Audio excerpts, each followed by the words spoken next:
Okay,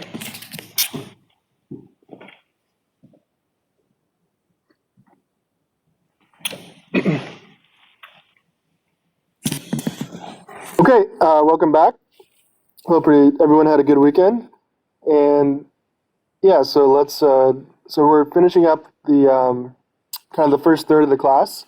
And then I've already posted your midterm, but we'll go over that a little bit later. And your first take-home midterm is going to be due next Monday.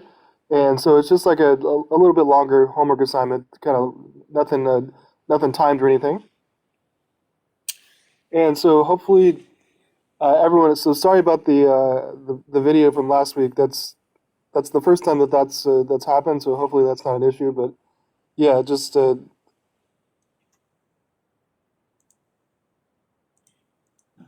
you can see the video there from last week for chapter 4, but it got like damaged or unrecoverable before it converted to MP4, and I wasn't able to.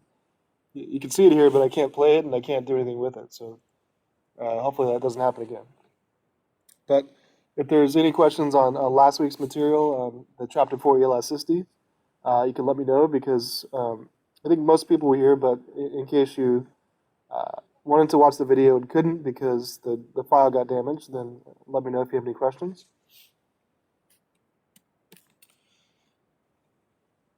Okay.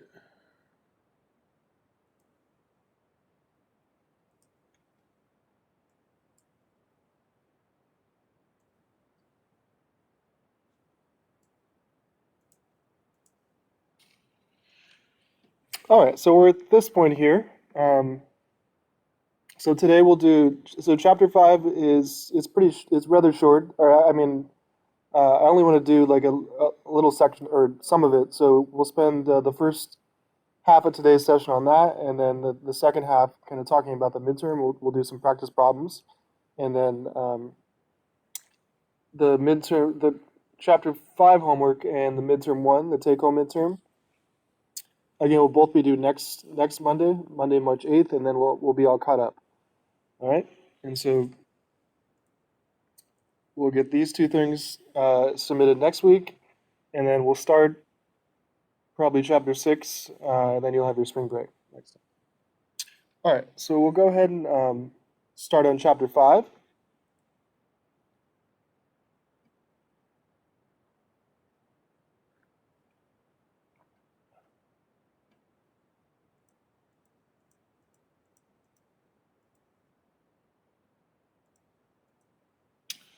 Okay, so if you go down to study guides, okay, you can open up the chapter 5 study guide, and also just make sure you get your homework for chapter 4 turned in today. Yeah, so if you everybody good turning in chapter 4 homework today, just because I know that you weren't able to watch the video, but is everyone okay with getting the chapter 4 homework in today? Any questions on that?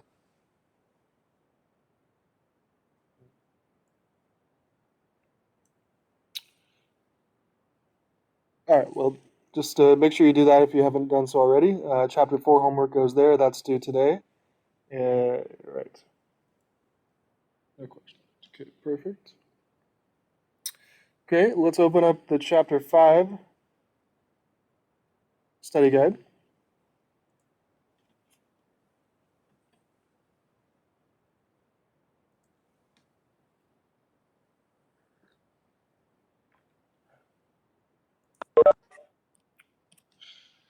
All right, and we could open up the chapter 5 PowerPoint.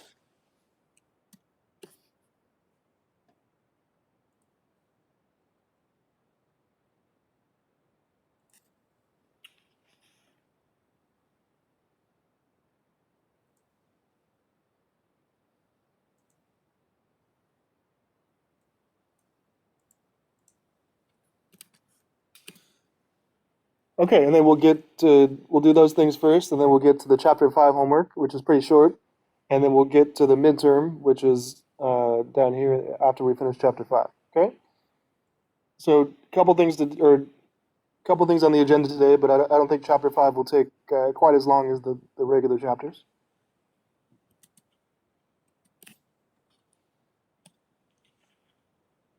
Okay, so chapter 5 is going to be on public goods, externalities, and also some tax questions.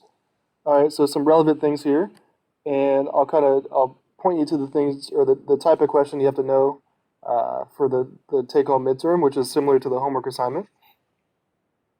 Okay, so let's first start talking about market failures on slides 2 to 5. And so if like the forces of supply and demand don't work out, if something goes wrong in private bargaining or in the market, then this helps explain that. So we know that actually probably most markets don't function 100% correctly without some intervention. Some do, but in a lot of markets there's some market failures, and that's what we're going to talk about in this chapter.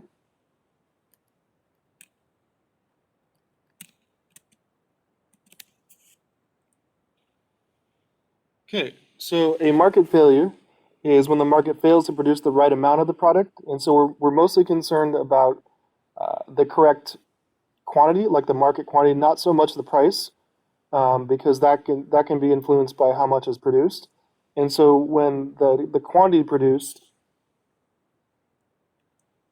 is either lower or above what it should be, then there's a market failure. So if supply and demand don't function properly, and we get too much produced or too little produced, both of which can happen depending on the situation, that's a market failure. So we either pretty much two things can happen. You can have too much of a resource produced, and then there's over allocation, so too much of it is produced, or the other option is that not enough is produced, and then there's under allocation.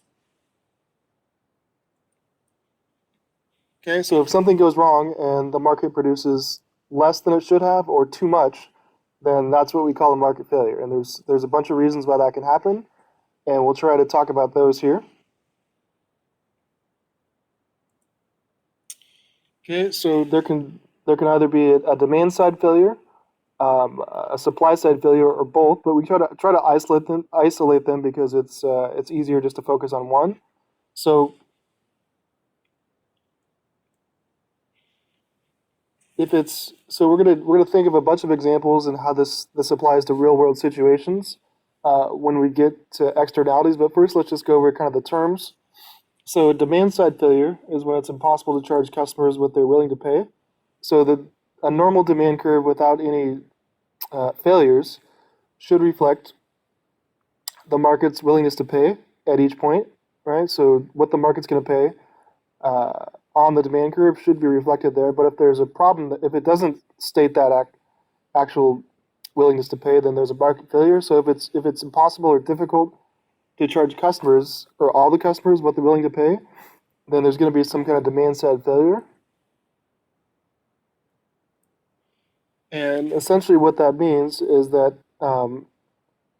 usually the price is a little bit too high, and the people who are buying this good or service with the demand side failure are paying a little bit too much, and there's some third parties or third party individuals who get a benefit without paying the full amount. So usually a demand side failure is when the market price or the demand curve doesn't reflect the true demand at that price, and therefore the people buying the good and service in the market, if so, are paying too much, and some other third party individuals are getting kind of a free benefit.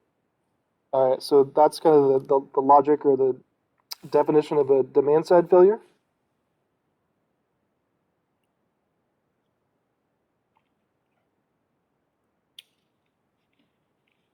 Okay, a supply side failure is kind of when something goes wrong with the supply curve. So normally this is the case when a firm or company supplies too much of a good because they're really not being charged the full cost.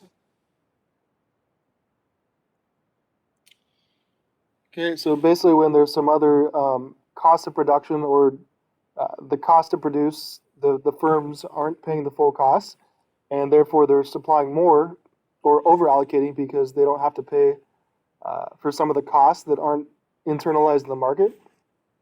And so if this is the case, if the firms aren't paying the full amount, they're going to supply more, and there's going to be an over allocation problem. Okay, so there's some external costs in this market failure by producing the goods that are not reflected in supply, which means that there's a third party who gets a cost, or like a third party cost is imposed to consumers and suppliers who aren't in that market. And so, and that's because the suppliers or the firms supply too much because they're not paying for some cost that goes to a third party. Okay, and so these concepts are a little hard to grasp at first, but once we start thinking of examples, I think it'll make much more sense. But just know that if there's a market failure at this point, it's either because the demand failed, they didn't demand enough, or supply failed, which means they produced too much.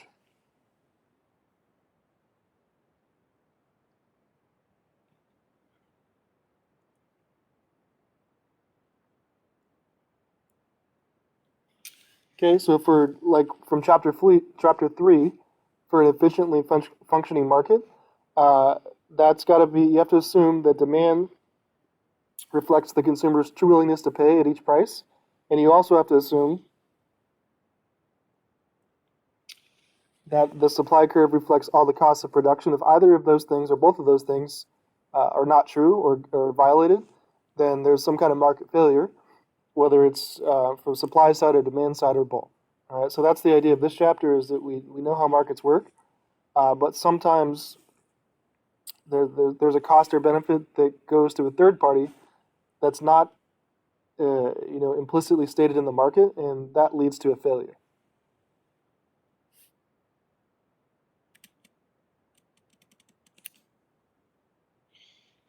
Okay, so let's talk about the difference between private goods and public goods, and that's going to help us understand how we categorize, or how.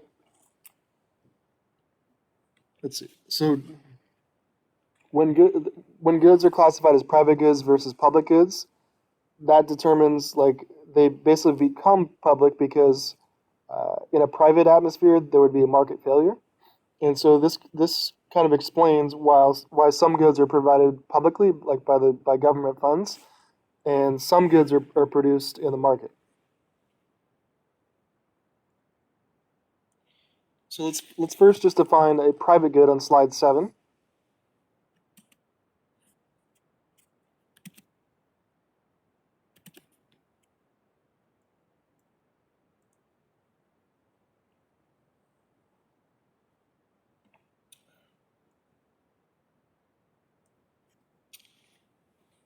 Okay, so the goods that you're probably used to thinking about when we did the supply and demand examples and the elasticity examples, most of those are private goods.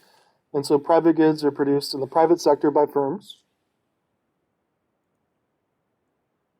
Okay, they're offered for private sale, like when you, in most things, when you go to no one goes to a mall anymore, but when you buy something online or you buy something from a company like Amazon or Walmart or Target or Costco or REI or Nordstrom, any of those private firms are selling you private goods in the private market, and so they have a sale price, and you buy those goods and services from the private firms. Okay, and so there's two characteristics which define or categorize a private good, and those are these two things, which are rivalry and excludability.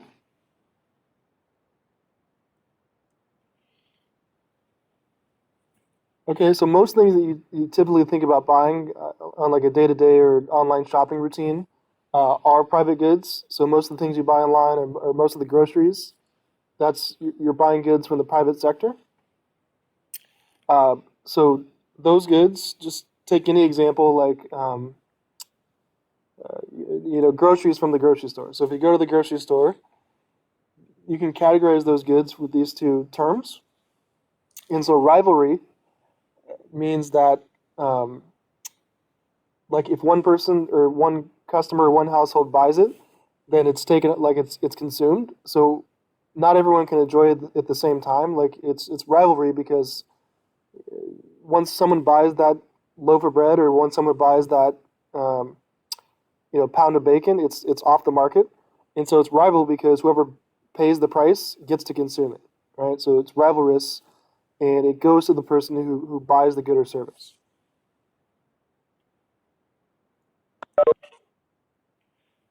Okay, it's also the other characteristic is excludability, and that essentially means that if the individual or household isn't willing to pay the price tag on the good or service, then in theory they don't get to consume it, right? So when one person consumes it, it comes off the market or off the shelf, so it's rivalry. And if if the consumer doesn't want to pay the price tag, then they're excluded from that transaction. And so these two characteristics define all private good sales, or all legal private good sales. So anything you buy online, once you buy it, it's gone, rivalry. And if you don't want to pay the price that's charged, you're excluded from it. So these are the two characteristics that define any private transaction. Now, that's in sharp contrast to public goods, which are provided in the public sector by the government, and these are funded via tax dollars.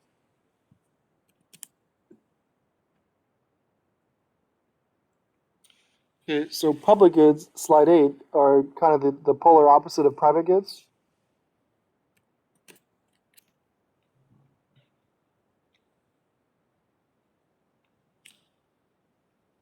Okay, so public goods are not provided by the private sector, they're provided by the public sector. So you know that if you work for any government job or government school, that you're working in the public sector. And if you work for a private firm or like an independent company or a startup or something, you're working in the private sector. So same logic here. The goods and services provided by the government, I wouldn't say they're, I mean, this is a little misleading because they're not really offered for free. They're just, everyone chips in who pays taxes.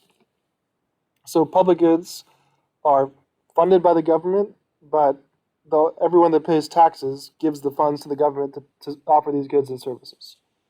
All right, and so we'll think of some examples which go into both. Well, we know what private goods are, but the characteristics that define public goods are the opposite of the two for private goods. So non-rivalry, okay, which means that everyone can, like multiple consumers can enjoy the good or service at the same time. All right, so not everyone, so one person using it doesn't exclude the other person from using it, right? It doesn't just come off the shelf.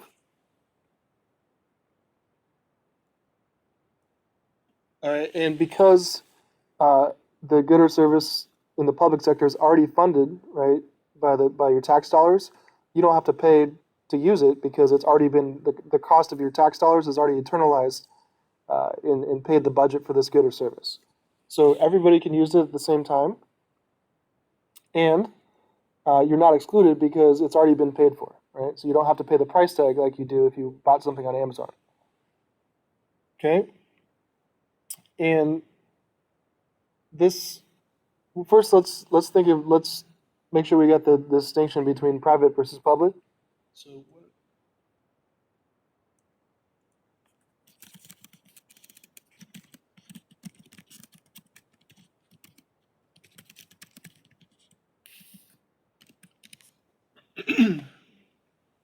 okay, so can we think of some examples of public goods, goods or services that are offered that are non-rival, not excludable, and provided by the public sector?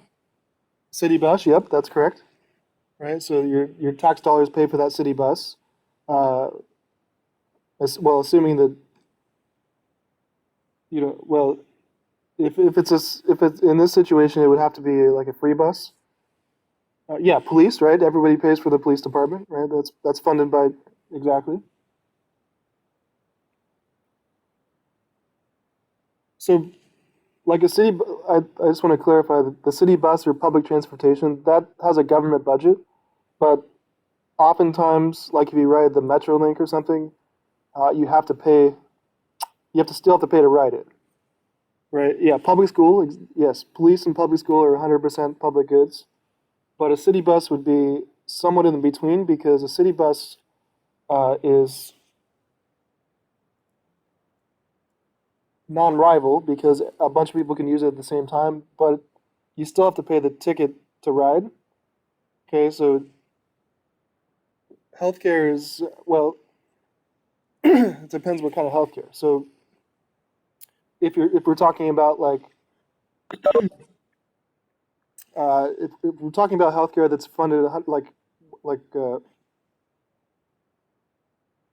only medical, yeah, right. Only if it's 100% funded by the government. If it's like a covered California situation where it's provided through the government, but you still have to pay for it, then it would still be, it wouldn't technically be public because you still have to pay for it.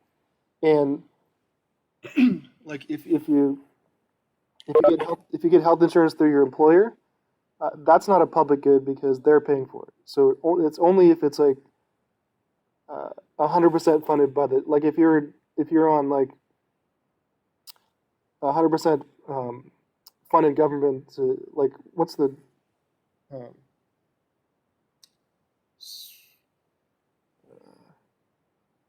like a I can't think.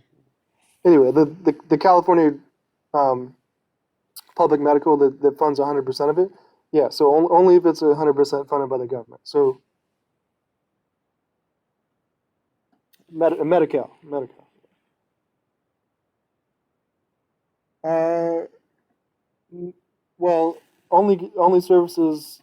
So there's kind of you can think of it like that because only services that are paid by tax dollars, and so it has to be something that is non-rival, which means everybody can use it, and it also has to be pre-funded.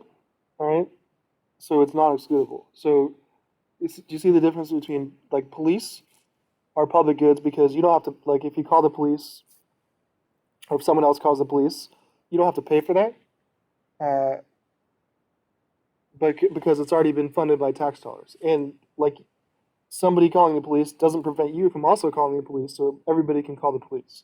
So both these things would hold for police and for public schools. Public schools, any student can use it. In public schools, it's already been funded.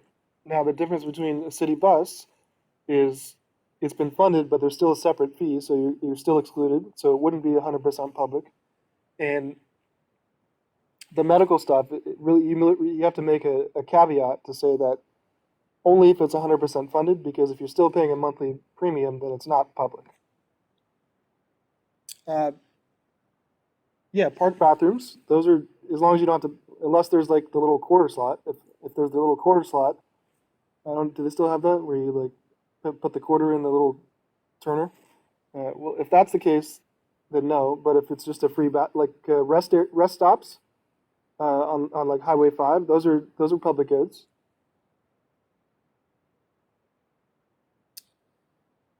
Okay. So what did I? All right. So we got city bus no, police yes, public school yes, healthcare it depends, probably not. Um, yeah, and so only goods that are free and paid for 100% by tax dollars are public. You know, public park bathrooms yes, electricity and water.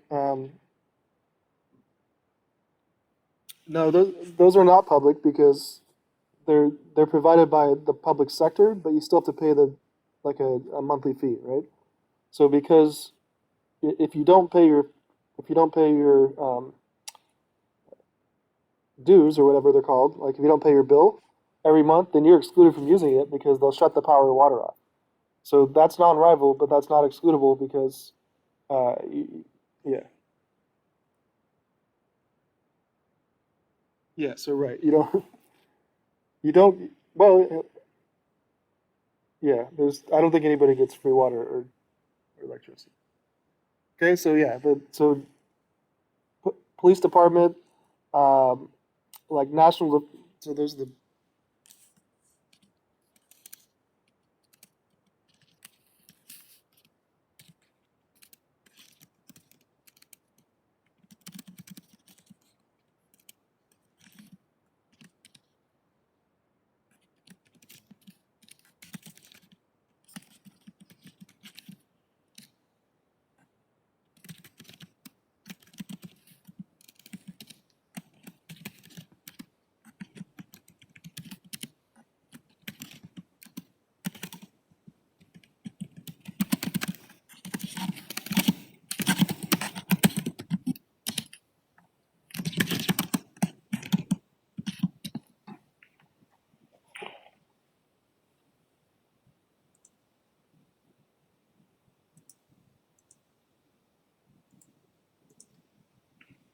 Okay, so all those things are 100% funded by tax dollars, and to use that good or service, you don't have to pay, and other people can use it at the same time. So see how it checks both boxes for both of these categories. And the other things that I didn't put there that we discussed, most likely you're excluded because you still have to pay for public transit. You still have to pay for uh, electricity and water and stuff like that.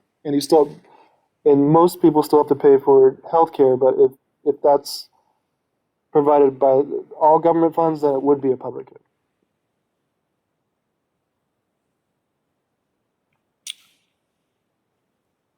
Okay.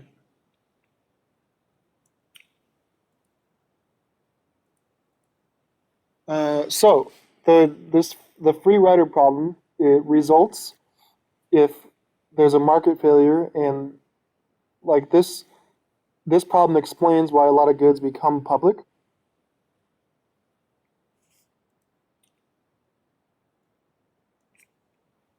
So I summarized the free rider problem here in the from your chapter.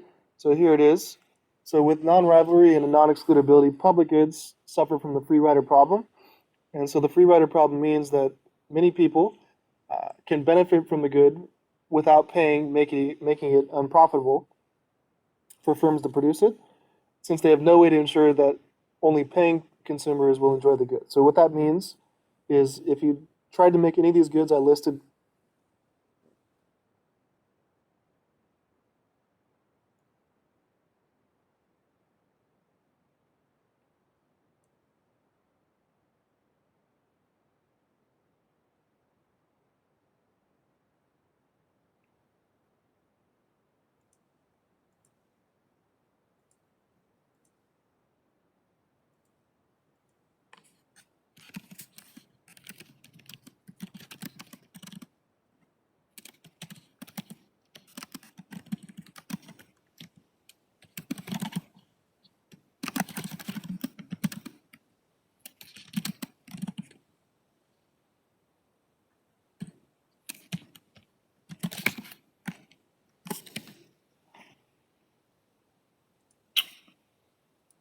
Okay, no, I'm still here. Sorry, I was writing a message.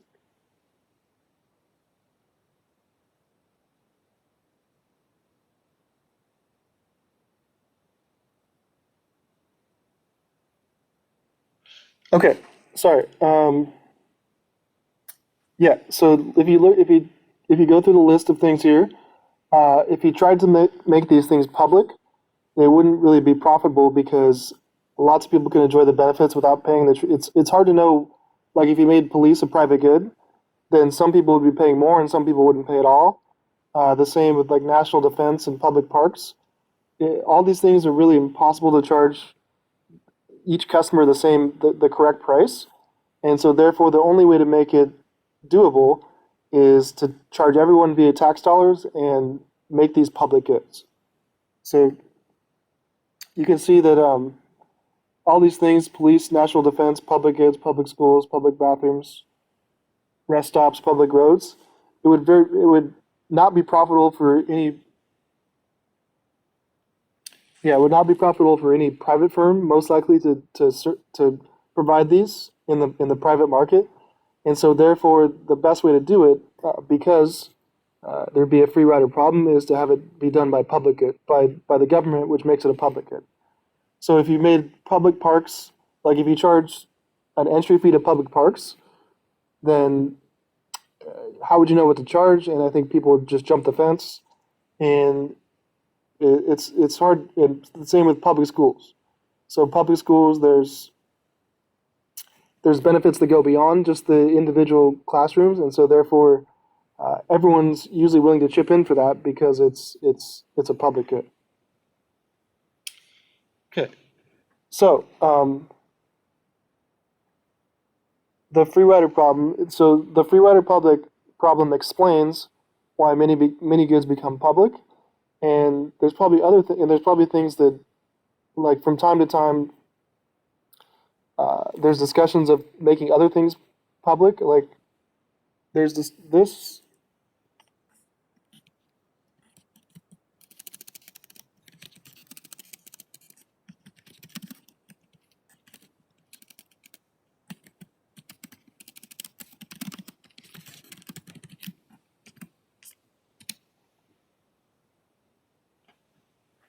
So this is going to come up more and more, and I think there's going to be a push to make Wi-Fi a more public. Like, there's already been public investment in just the wiring and technology to make it, but I think in most situations you still have to pay like the private or the provider, and so it's almost become a necessity for most business. I mean, for most people at this point in households. So I can see a push. I mean, I can see people supporting that becoming public. Like you paid like you have public Wi-Fi that's paid for by your tax dollars, and pretty much everyone uses it. So that's something that could possibly become public, stuff like that.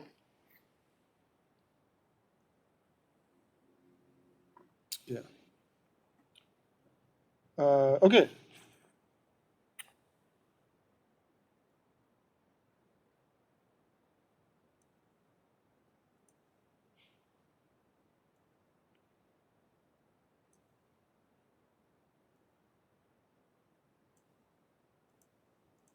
Okay. All right. So we got the difference between private goods and public goods, and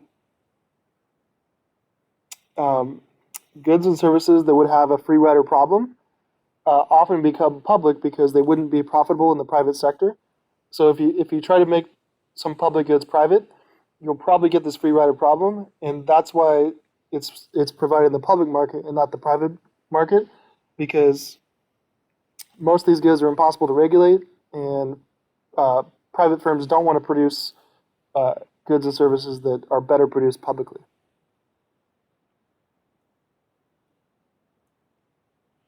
Okay, so let's talk about um, negative externalities, and let's talk about externalities. And so this brings us back to market failures. And so to tie this in here, if there's a market failure in the private sector, which is most likely some kind of free rider problem, that can explain why the good becomes public. But both goods and services, we need to talk about externalities. And so this is something that occurs in many markets for goods and services. And there's a negative side and a positive side. Both are bad because there's a market failure. But let's turn our focus now to both types of externalities on slides 12 to 13.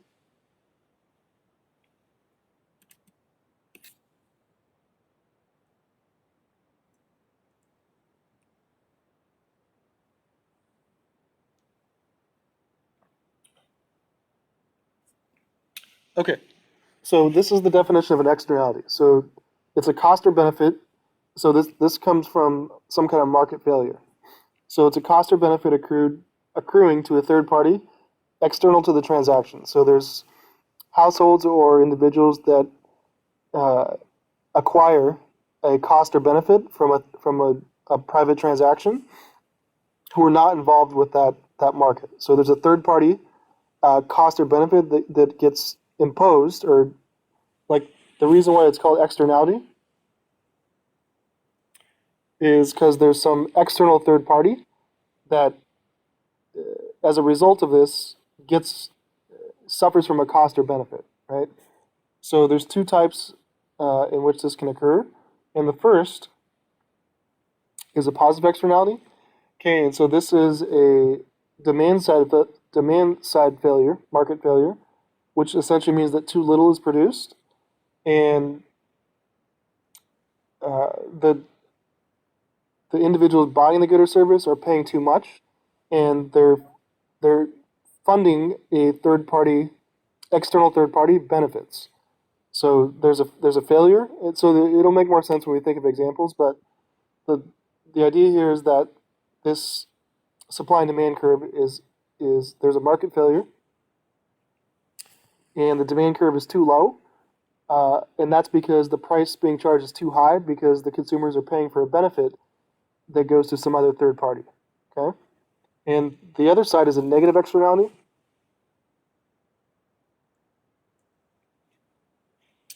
And this is a supply side failure, which is too much is going to be produced here because the firms and companies are overproducing or over allocating because they're not paying for all the costs they should be. And so there's some third-party cost going to some external third party, right? So in this situation, people not involved in the transaction are getting a benefit they didn't pay for. And in this situation, people not involved in the transaction are getting a cost imposed that they're getting hurt, and they're not even part of the transaction. So in both situations, there's an external third party that's affected, and they're affected because the market is not. There's a market failure in both situations. So we need to think of some examples to put our heads around these ideas. So I think we'll start discussing examples of negative externalities because I think it's a little easier to comprehend the negative side. Okay, so let's see if we can think of some examples which lead to negative externalities.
Okay, so it's kind of a two-part thing. So can we think of examples of a market that fails and leads to a negative externality? So what's the market like? What's the good or service that's being supplied, and then what's the cost or the externality that goes to the third party? So can we think of examples of a market that might fail, and B, what the cost is or what the externality is that goes to a third party? So there's a failure in the market, and there's a third party that gets a cost imposed that is external to the transaction. So any ideas of an example here, or what this means?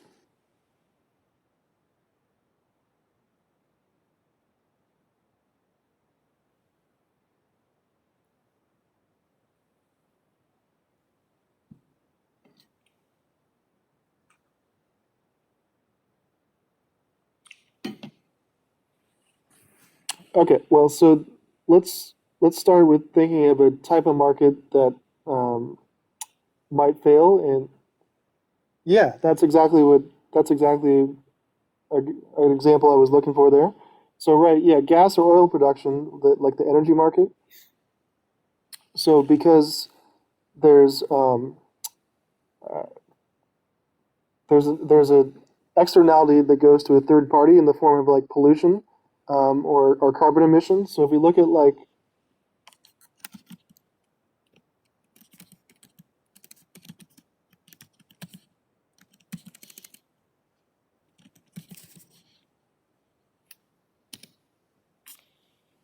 okay, so if you look at the market for electricity, in some situations, it's possible that the price you're paying to the um, supply of like the price you're paying to Edison and the price they're charging uh, in some cases it might be too low because you're not paying for all the third party benefits or the third party costs that go to people who aren't involved in that transaction. So if there's third party costs like pollution that you're not paying for, then there's a market failure.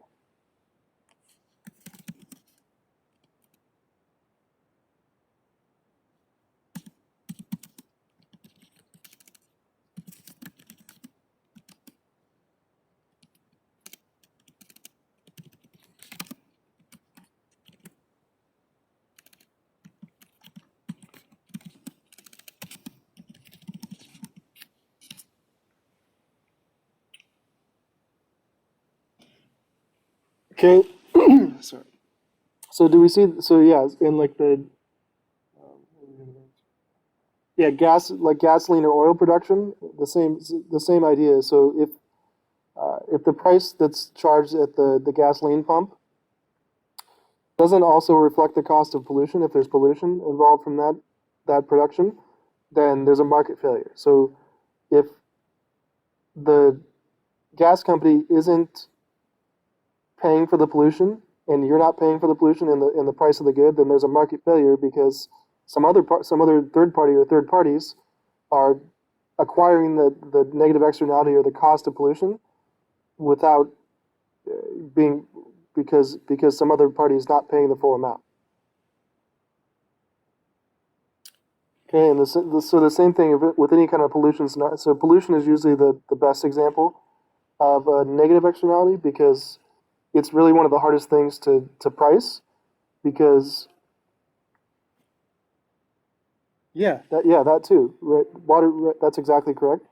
But yes, so just to finish, so like uh, pollution or carbon emissions or things that cause global warming, uh, there's obviously or there's most likely a market failure because it's hard to know what to charge for those emissions, right? So that's the big problem.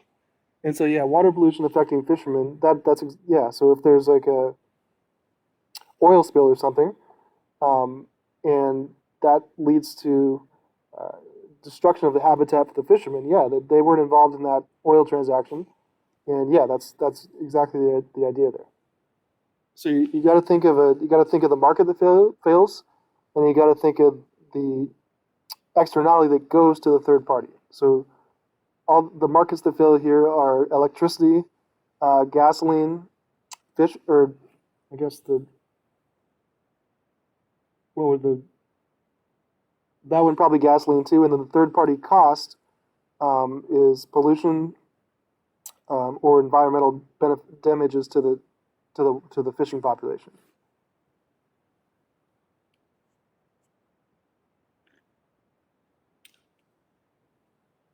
Okay, so I think we get the idea of a negative externality, but there's other examples. But I think pollution and carbon emissions and things like that are a very good one because it's hard to know what to charge for that cost imposed to third parties.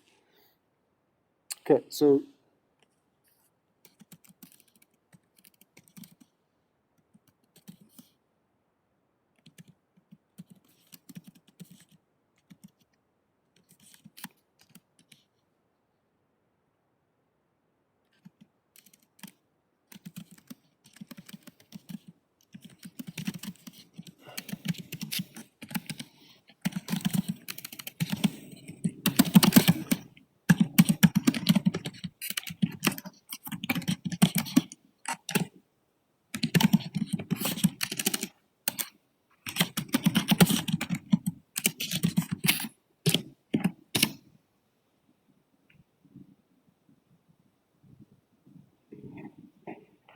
okay, so it's the same idea, but it's a little trickier because here there's a market failure because um, the people involved are paying for a benefit that goes to a third party. They're not.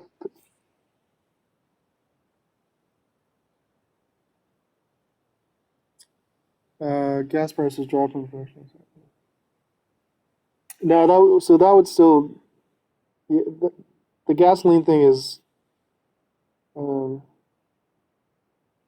that's like I don't know how to describe that, but that's not a positive externality because that's just a short term gain for like it's a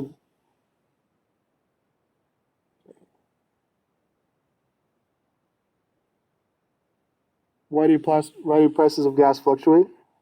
Uh, well, they for a number of reasons. I mean, remember like I want to say it was like a year ago when the like gasoline prices were so low and that like a barrel of oil was at historically low levels, and so that's because when like in March, last March.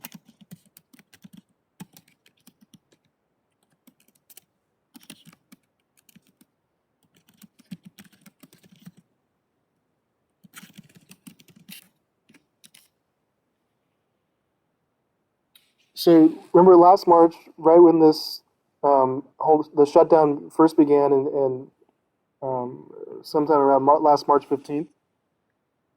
Yeah, so that's the same idea, right? So gas prices were low because nobody was going anywhere, and they were trying to like the suppliers of gasoline had nowhere to like there were the oil tankers and the boats that had tons of gasoline, and they couldn't sell it. So I think at some point it became negative because it was more costly to have it because you couldn't store it, and so you had to pay someone to take it away because you couldn't. The demand was so low that you couldn't even store it. So yeah, that was that situation. But gas prices fluctuate just based on the like the demand. Yeah, right. It's weird. And now you can see the gas prices have gone up like $1 or so again because more people are driving, and because the suppliers are more certain that people are going to buy their product. So the main issue with gas prices, if there's like a short term shock, like that demand shock or a supply shock, or like if a I don't know if there's like a trade war and all of a sudden you can't get the supply or something like that, then that's the problem. So normally it's normally it's supply side because they're controlling the resources, but uh, in the March case, it was a really low demand, and the suppliers had no choice but to charge. I think I'm pretty sure they for like a week or so, the price of a barrel of gasoline was negative because they couldn't get rid of it fast enough.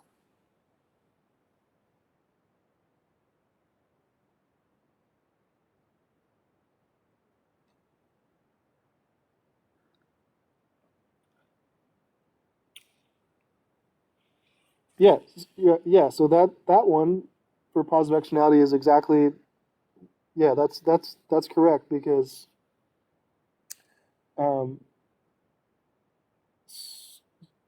so let me see if I can frame it as a positive externality. But that yeah, and so the vaccine benefit is so think of if so this is why the or this is the idea behind why the vaccine is provided by the government because if the vaccine was privately provided there would be huge positive externalities.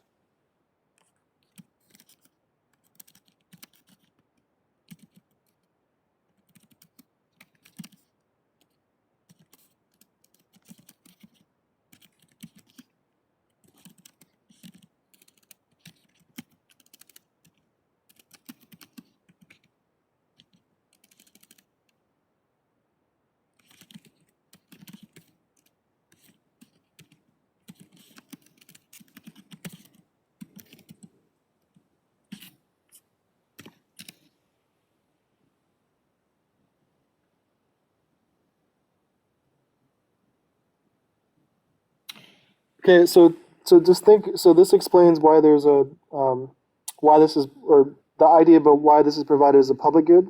So just think if the vaccine. So right now it's there's different tiers and groups, but the vaccine is been funded by the government. So millions of dollars went into research this, and was funded by tax dollars with public money, right? And so when you get the vaccine, you don't pay for it; it's already been funded for.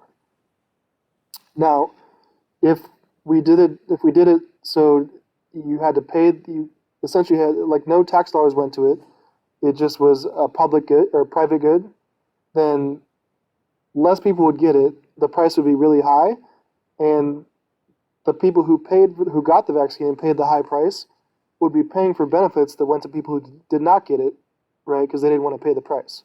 So this if this was provided in the private sector, there'd be a huge market failure. The price would be way too high. Not enough people would get it, and then the people who got it would be paying for benefits to people who didn't get it. All right, so that. This is the reasoning behind why we did it this way. Because if a bunch of people get a if like some people get a vaccine and others don't, I mean, health-wise, like the people who don't get the vaccine get a benefit for the people who got the vaccine because it makes all overall health and cases go down, right?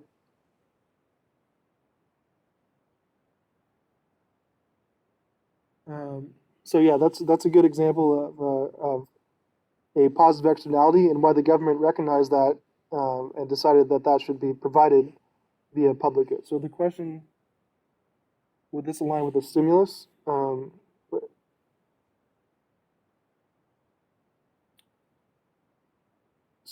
So you mean like the stimulus is correcting for um, a positive externality? Oh, okay. What is uh,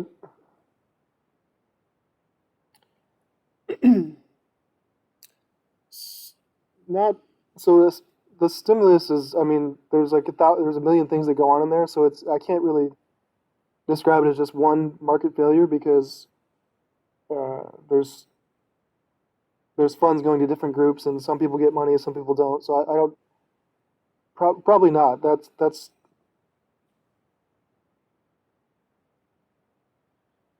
well, yes. I mean, if it would, if you assume that, um,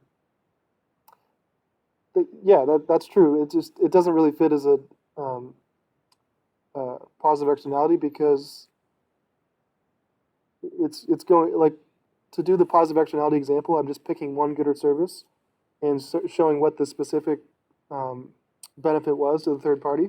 Now that one we'd have to go like if you're just saying just like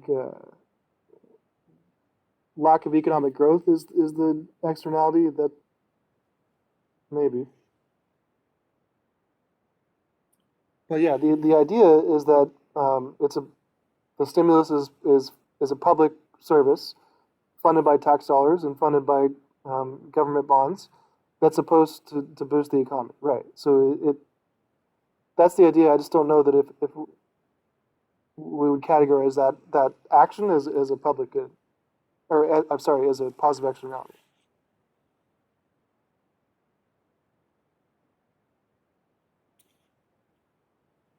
But specific parts like the vaccine is part of the stimulus, right? So if I can pinpoint the uh, positive externality that would occur if that wasn't a public good, then we can so we have to go through like the different items in the stimulus, and I can tell you then if it's a positive externality. So like the vaccine, yes. What I mean,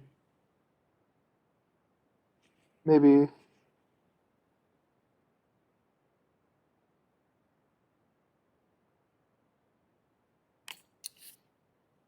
okay. So another good example.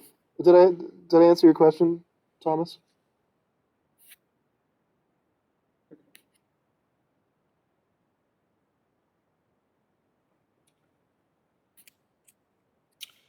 Okay, great.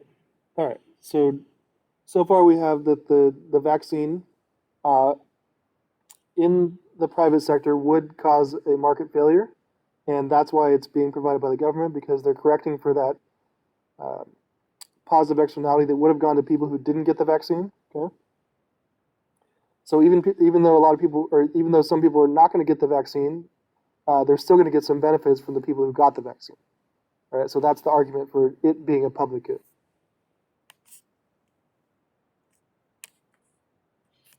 Okay, so another good example of something that's now a public good, or that is a public good that would cause a market failure if it wasn't, is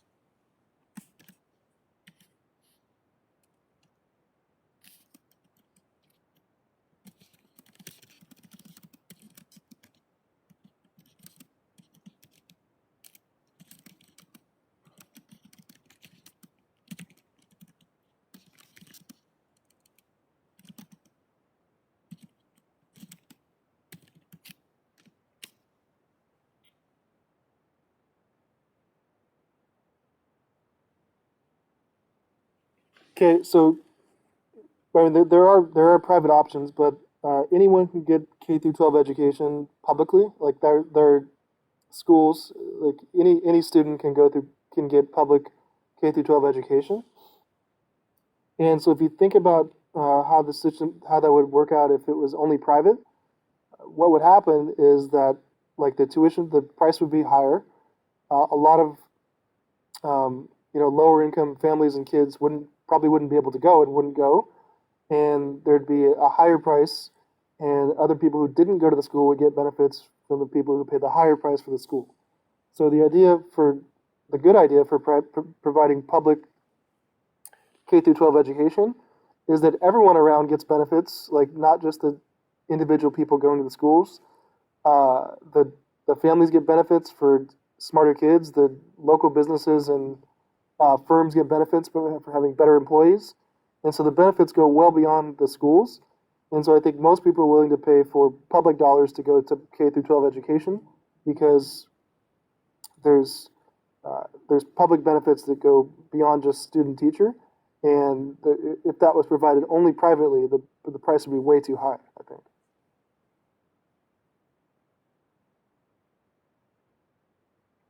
Okay.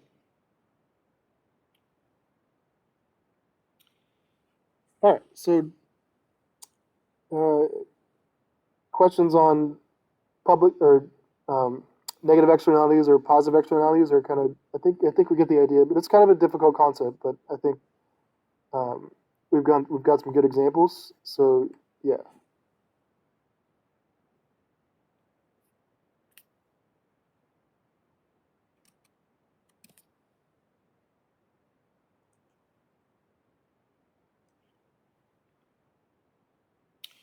Okay, so if there is an externality, there's ways to try to correct that, or ways that the government could step in and try to fix either a negative or positive externality.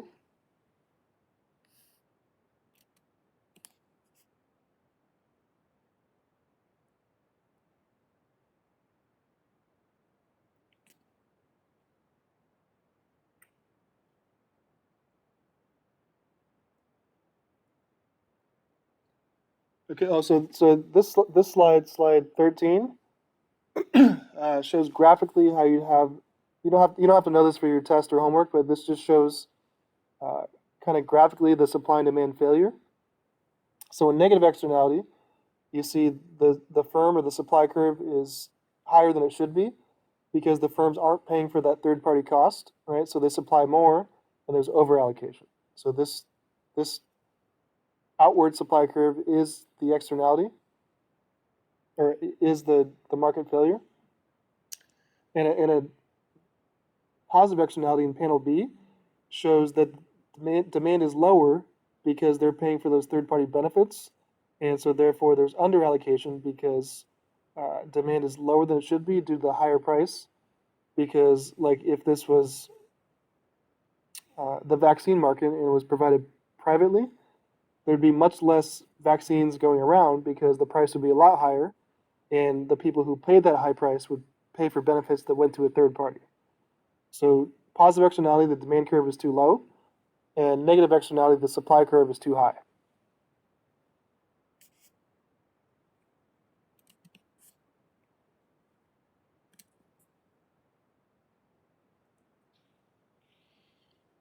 Okay, so just a few ways in which you could possibly correct for an externality if you saw one. Okay, so you can have just direct controls or regulations. One of the most common ways is to have a Pigovian tax. That's just a tax specific to tax and externality market. So you can have a tax that, if this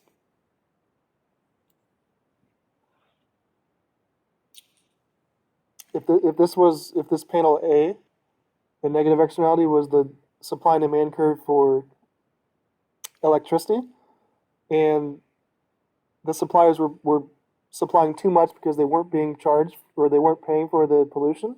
What you can do is you can tax them, right, and make their costs go up. And so if you tax them, they're going to decrease their supply, right, because their cost of supplying went up. And you can use that tax revenue to try to fix or control for the externality.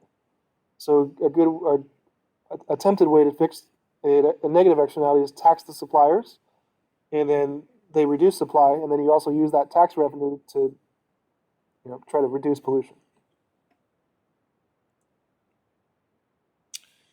Okay, and then for positive externalities, what you can do is turn it over to the government, or you can have subsidies that give that subsidize the people who are overpaying for the third party benefits.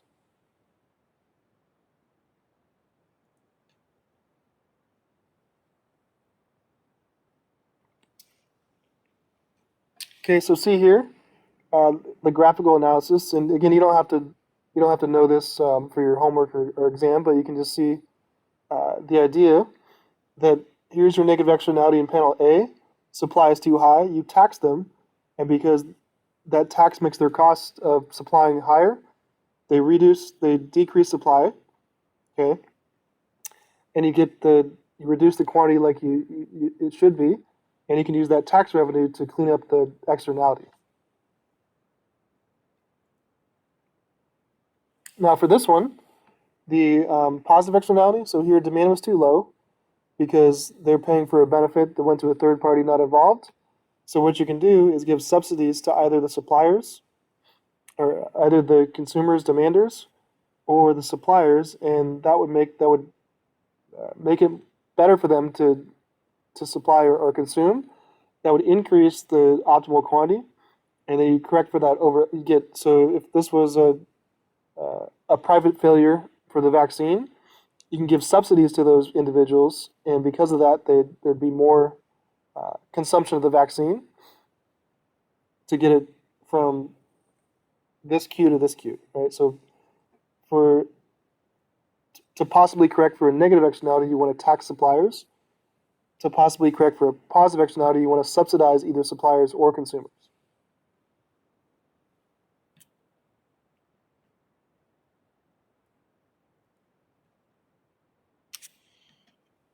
All right, and here's a nice little chart that shows some other options to correct. Oops.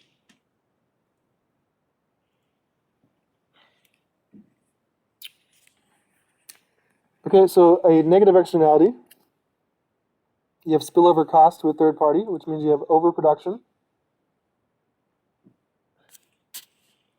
And so we talked about ways to correct taxes are probably the most common one. If it's a smaller problem, you can have private bargaining, just kind of work it out between the fishermen and the oil. Like if there was an oil spill and that messed up the fisherman's business, if it wasn't too big of a deal, one possible way is just the oil company just pays out the fisherman. Right? You can do that. Or we know that you can have a lawsuit or a liability that can try to fix this in court. Tax the producers. You can have direct controls. You can just say, like, you can't do this, or this is the most you can do. You can't go over this limit. In a common attempted solution, I would say, for things in the energy or electricity market are to make a market for the externality. So like a market for the pollution. So if you've heard of like cap and trade.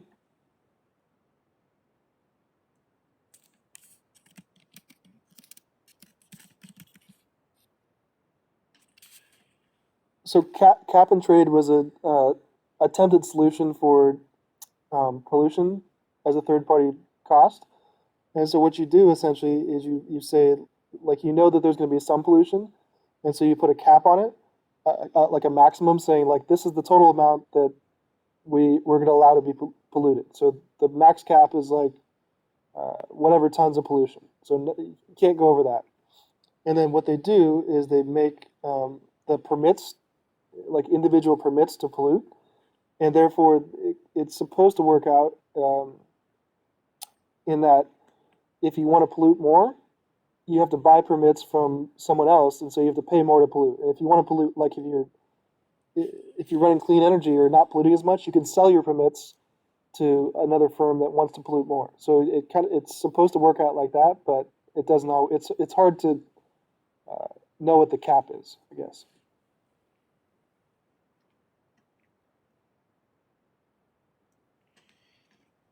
Okay, and so for positive externalities, when you have underproduction and spillover benefits, like privatizing a vaccine or privatizing K through 12 education. One thing you can do there, or I mean, lots of things. You can have private bargaining. You can give subsidies, or if it's a big issue, you can just have the government overrun it, like K through 12 education and the vaccine distribution.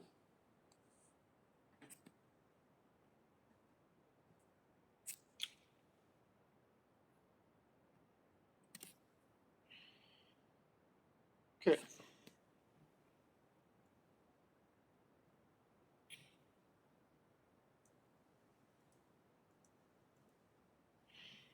All right. So last concept is some different types of taxes that we'll cover here for the last thing in chapter 5. Any questions on the externalities and ways to deal with externalities?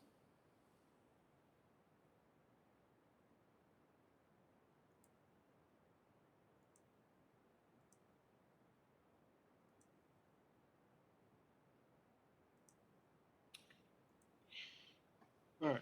So let's talk just a little bit about different types of taxes. All right, then we'll look at some examples.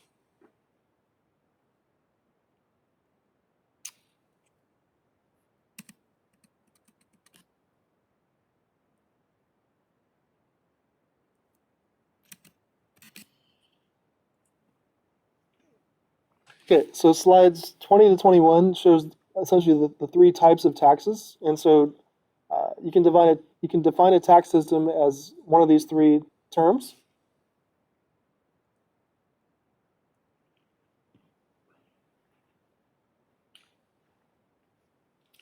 Okay, so a progressive tax is a tax in which the average tax rate increases as income increases.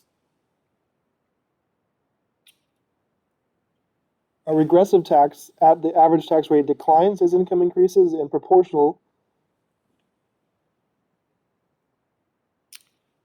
Okay, the average tax rate stays the same. So the construction of the tax rate and how it changes with income brackets, that's what defines it as progressive, regressive, or proportional. If it goes up with income, if the rate goes up with income, then it's progressive.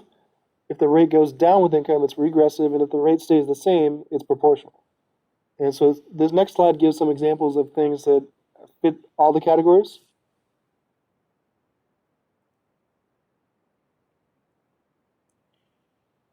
Okay, so probably the most common thing you think of taxes is your income taxes. And so you know that the personal income tax system is progressive, and that if you get into higher income brackets, you pay a higher rate. Like when you make more money, or when you make up to a certain amount, and then you get to a higher tax bracket, your rate goes up as you make more income. Okay, so the personal income tax is progressive in the United States. Now, sales tax because um, everyone pays the same rate essentially, then in relation to your income, the average tax goes down when you have more money because you're paying the same rate. So like, if the sales tax rate for is 10% of like a pack of cigarettes or something, and you pay the 10%, and if you make $20,000 a year, you still pay that 10%. Now, if you make $200,000 a year, you still pay the 10%. So in proportion, like to your income, the average tax rate goes down as you make more income because you're paying the same rate, but it doesn't change with your income levels.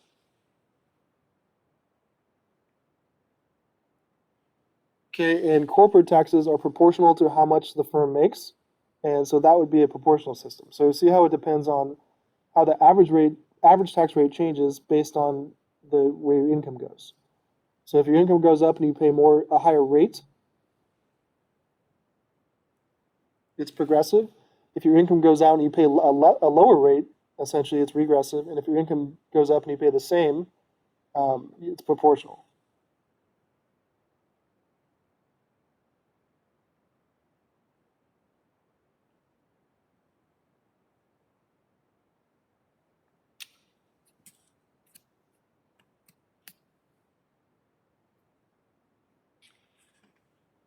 Okay, so those are the key things I wanted to talk about from chapter 5. So most importantly, knowing the types of market failures and the difference between public goods and private goods, how if many goods and services were produced in the private sector, there'd be a free rider problem, and that's why they become public. Um, Negative externalities, which have a lot to do with pollution and carbon emissions and spillover costs, that have to be regulated because often um, the true cost of pollution is hard to figure out. Okay, and a lot of goods become public because there would be a positive externality like K through 12 education and vaccine distribution because there'd be a higher price and a third party benefit to people who didn't get the vaccine or go to school. Okay, and you can try to fix these issues with taxes or subsidies, or making it public, or with some kind of third party market for the externality like pollution, a pollution market. Okay, and there's three types of taxes, and we'll do some examples on how to calculate those. All right, so there's some optional videos again, private goods and public goods, externalities and taxes. So take a look at those if you get some time.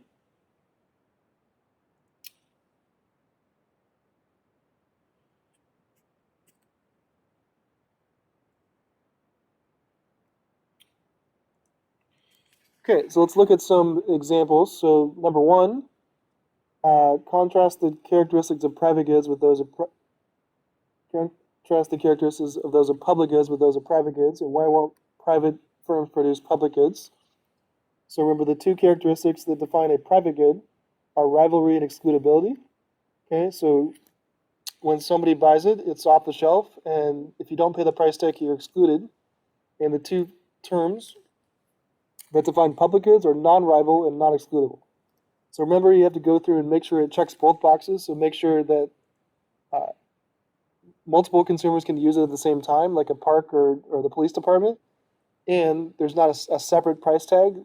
So remember things like um, public transportation. If there's a separate fee to ride, then that doesn't cover the non-excludable portion. It only covers the non-rival. So you have to make sure that for a fully public good, it satisfies both criterion. And private firms won't produce public goods because of the free rider problem. It's really hard to regulate and charge the right price.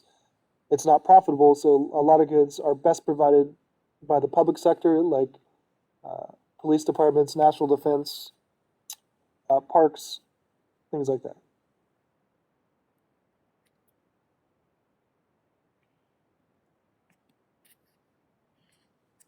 Okay, number two, let's show graphically how a tax can correct for a negative externality and how a subsidy can correct for a positive externality.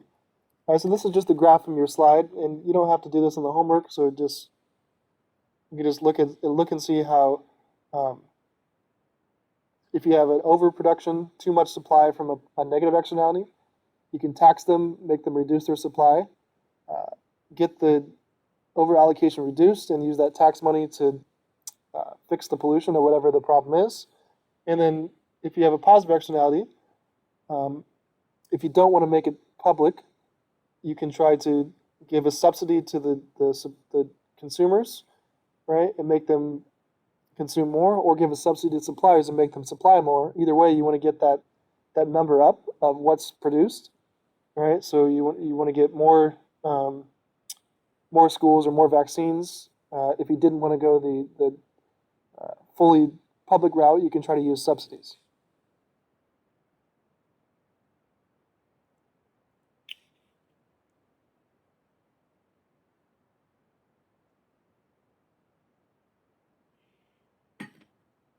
Okay, number three. Let's suppose, so this, number three and number four are on taxes. Okay, and so there's a question like this on the homework, and there's a question like this on the take-home exams. And so really the only um, uh, type of question I want you to know for like testing and homework purposes is how to calculate the taxes. This stuff you don't have to produce on the homework. It's really not. It's hard to um, write test questions, I guess, for private goods and public goods and externalities. So I just want you to know the terms and understand them, but there won't be specific test questions on private goods, public goods, or externalities, but there will be on taxes. So number 3. So suppose a tax is such that an individual with an income of 10,000 pays 2,000 of tax, a person with an income of 20,000 pays 3,000 of tax, a person with an income of 30,000 pays 4,000 of tax, and so forth. So what is each person's average tax rate? Is this tax rate progressive, proportional, or progressive? So the income of 10,000 paid 2,000 of tax, so we're just trying to calculate the percent paid in relation to, so how much of 10,000 is 2,000? All right, so 10,000 taxes paid with 2,000 taxes out of 10,000 income is 20%. Okay, 2,000 divided by 10,000 is 0.2, or 20% in percent terms. Now the person who makes 20,000 pays 3,000. So 3,000 as a percentage of 20,000 is 3,000 divided by 20,000, which is 0.15, 15%. And the last person pays 4,000, has an income of 30,000, so that comes out to about 0.13, which is about 13%. So these are each person's average tax rate based on the information given. And you can see that if the rate goes down with higher income, it's got to be regressive. So see how the rate goes down when your income goes up? So 20% down to 15% down to 13%. This is a regressive system because the average rate goes down as your income goes up.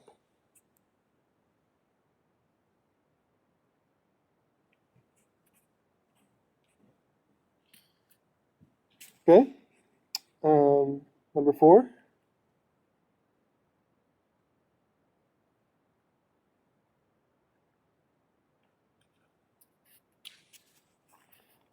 Let's suppose in Fiscalville, there's no tax on the first 10,000 of income, but a 20% tax on earnings between 10,000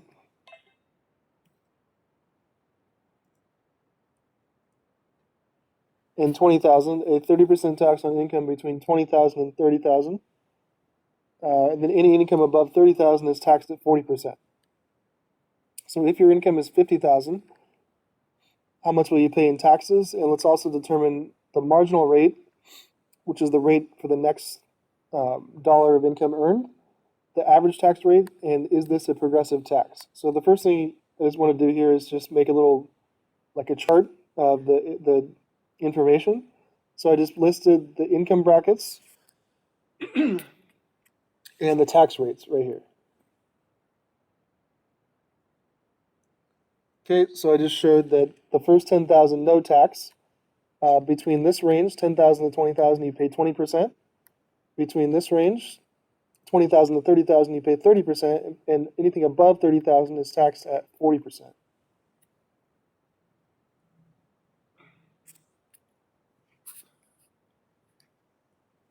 Okay, so let's use this information to determine how much we pay in taxes. If we make $50,000, so see, if you make 50,000, you don't just the tax system isn't written so you just pay 40% of that. You only pay 40% over 30,000. So for this income you pay nothing. For this income you pay 20,000, 20%. For this income you pay 30,000. It's only your income above 30,000 that gets taxed at 40%. So your average tax rate is not going to be 40%. It's going to be something less because you only paid, like, this prevents, like, it wouldn't be a good system if you were making 30,000 and you jumped up to 31,000, that all of a sudden everything was taxed at 40%. because that would incentivize people to stay around 30,000, because why go up one more dollar if you're going to have to pay everything at 40%? So it's only income above these levels. So see how I calculated here? 50,000. We're going to go through all the brackets, and then the sum of all the taxable income has to come out to 50,000, but they're taxed at different rates. So this first 10,000 isn't taxed. Okay, this 10,000 in between this range is taxed at 20%. And then this 10,000 in this range is taxed at 30%. Okay, and then it's only what's left over, or the additional amounts, that are taxed at 40%. So of our 50,000, 10,000 was not taxed. Another 10,000 was taxed at 20%. Another 10,000 was taxed at 30%, and the additional is 10 plus 10 plus 10. There's still another 20,000, but only that extra 20,000 is taxed at 40%. So see how if you do it like this, it all sums to 50,000. So this plus this plus this plus that cover all our income, but they're taxed at different rates according to the system. So if you do this all in a calculator, you'll see that your average tax rate is not 40%. It's actually, if your income is 50,000, you don't just pay 40% of 50,000. You pay this sum product, and it comes out to 13,000. Okay, if you put this in a calculator. And so do we see how I did that there with all the different tax rates?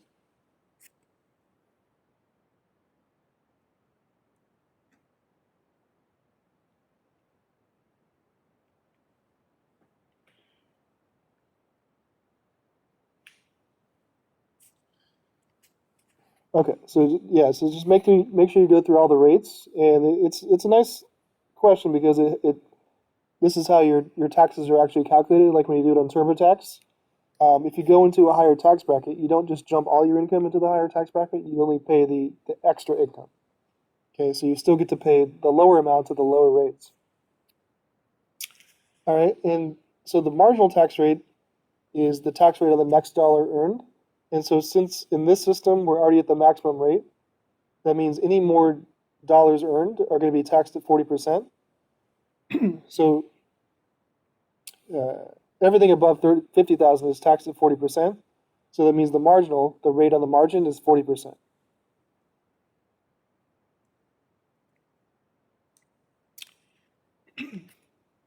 Okay, so the average rate is not 40%. It's this much we paid in taxes in comparison to how much we earned, which is 13,000 out of 50,000, which is about 0.26, or 26%. So the average tax rate is much lower than the maximum rate.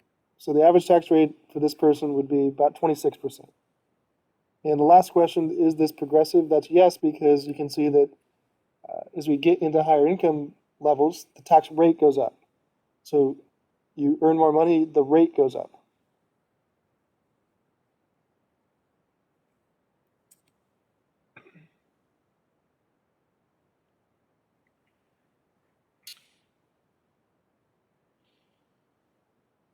Okay, so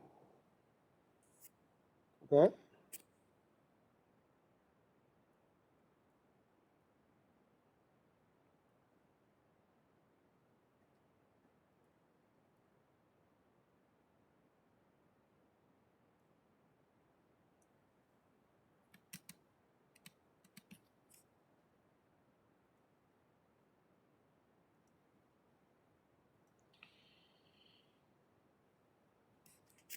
Okay, let me just pull up the homework assignment for chapter 5, which is just a couple tax questions.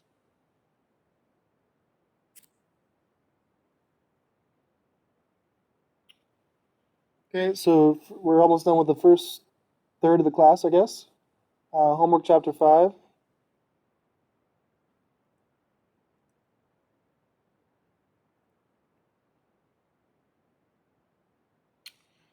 Okay, so you got a question there similar to the ones we just did. So you're going to have number one, where you calculate each person's tax rate and determine if it's progressive, proportional, or progressive. And then you'll have one where you kind of set up the income brackets and you calculate taxes based on that income and determine if it's regressive, proportional, or progressive. And then, yeah, another one where you do the same kind of thing. So these are both very similar to what we just did. And so you just got to kind of calculate taxes, determine the type of system, and determine any average rates or tax or marginal rates if it asks for those. Okay. So this is due next Monday. Everyone okay with this homework assignment? Any questions on what you do for these tax questions for chapter 5?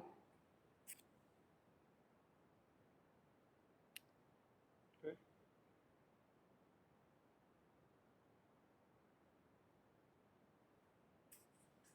All right. So this one is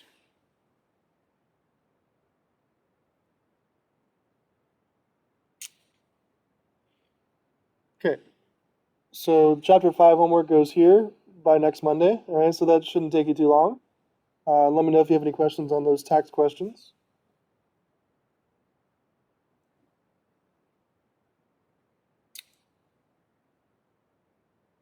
Okay. So that's chapter 5, and I think we still have some time to do to talk about the midterm. So let's go ahead and go to the midterm 1 section. Okay, what we'll do is kind of go through some. I'll try to run through the practice midterm, and then this is your midterm here, which is going to be due next Monday as well. But you're going to email that. So there's instructions, but let's go through some of the practice questions first. Okay, so right here, midterm 1, practice exam. Let me just open up the exam first.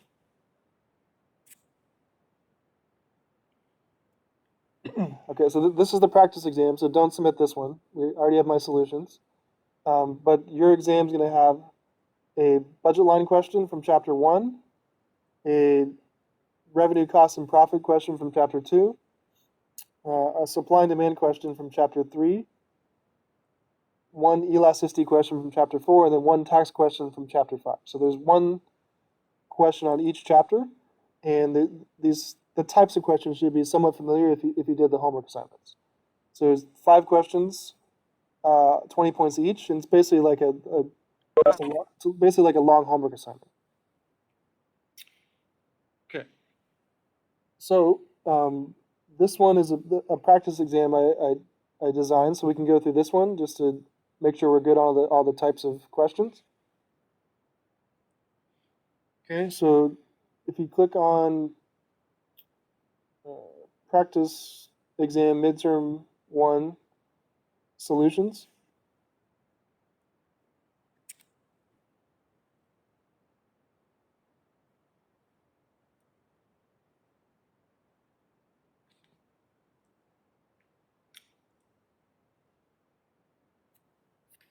Okay, so let's go through this.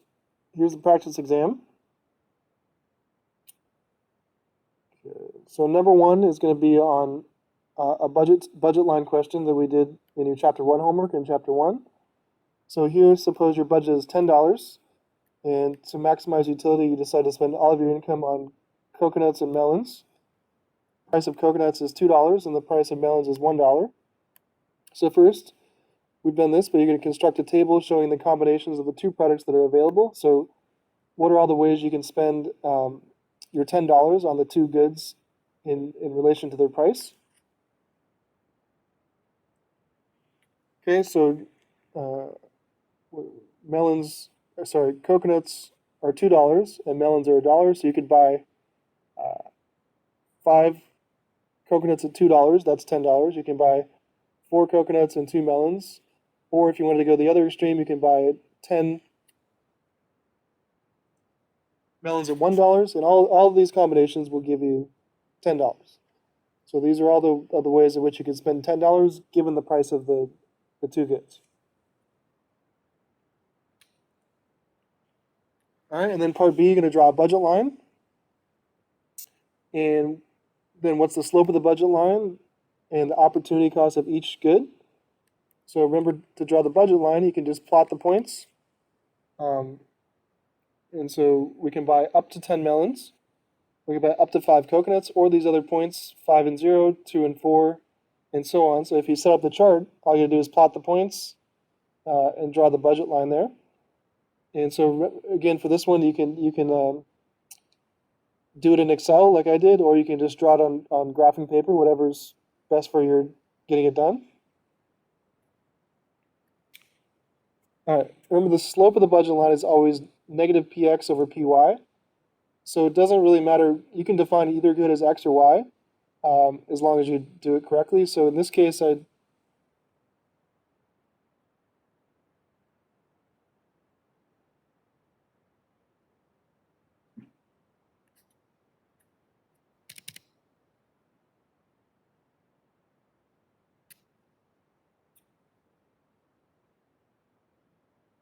okay, sorry about that. There's some issue with the.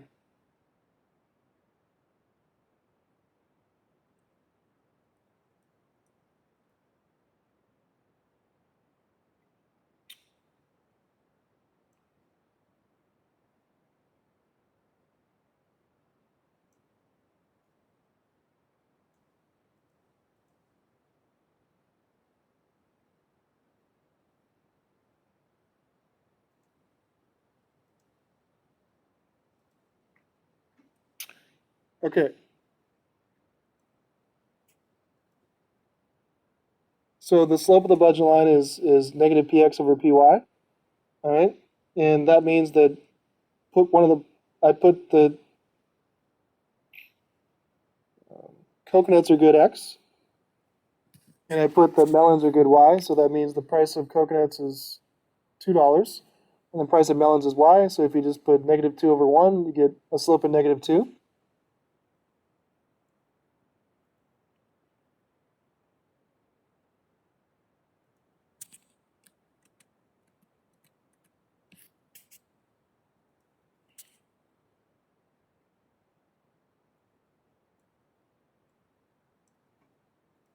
Okay, and then what's the opportunity cost of both goods? So remember, this is what you give up when you get one or the other. So every time you buy a coconut, you give up 2 melons, right?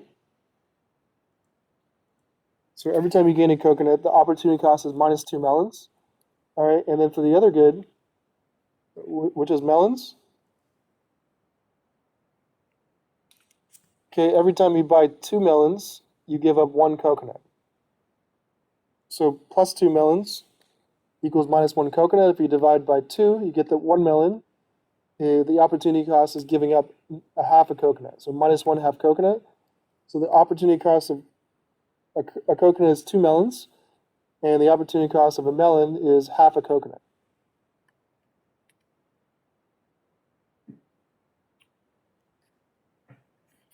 Okay, now let's suppose that your budget increased to $12,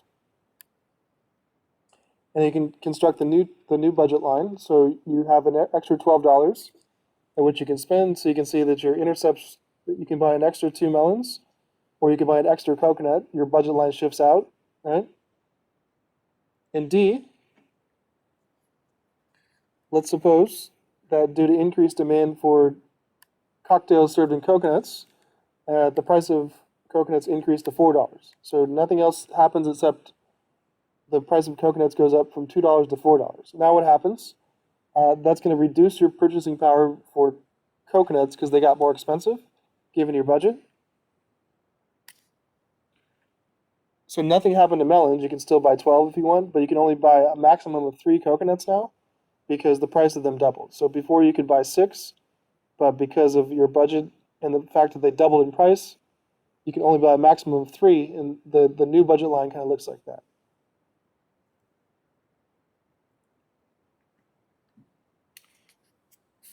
All right, so that's question 1, which should be familiar with the chapter 1 homework. Everyone good on number 1? Any questions on the budget line analysis?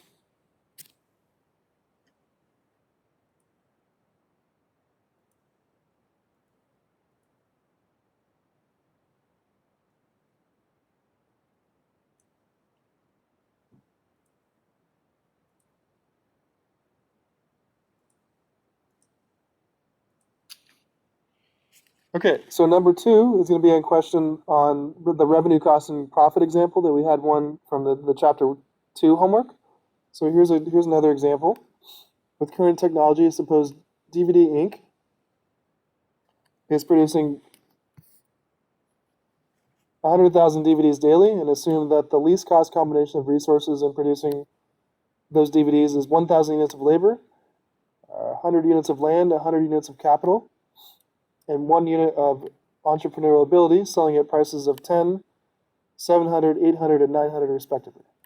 Okay, so if the firm can sell these 100,000 DVDs at $1 each, what's its total revenue, total cost, profit or loss, and will it keep making DVDs, and will resources flow toward this good? So similar to the one we did in the homework, but remember, revenue is we're selling one good, so it's the price of the good times how many you sell. So we're selling it at $1, and we're selling 100,000 DVDs.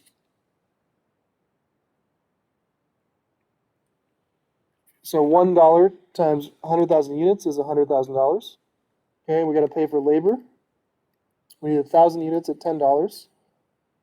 We need 100 units of land at $700. We need 100 units of capital at $800, and 1 unit of entrepreneurial ability at $900. So if we add all those costs together, our total cost comes out to $160,900. If you sum up all the 4 components of cost, okay, you can see that it's not looking good for this DVD firm, like most DVD sellers. So profit or loss is still the same, like still use the profit function, with this revenue minus cost. So we get $100,000 in revenue, but cost was $160,900. So that gives us a net or negative of -$60,900. Right. So this is our profit or loss, which is actually a loss. Okay. So if you get that your cost is more than your revenue, just stick with the same formula and just calculate the loss instead of the profit. So the firm has a loss of -$60,900 daily, so it's not going to continue producing DVDs. And resources are not going to flow towards this good. They're probably going to go towards like streaming services or things with a higher demand at this point.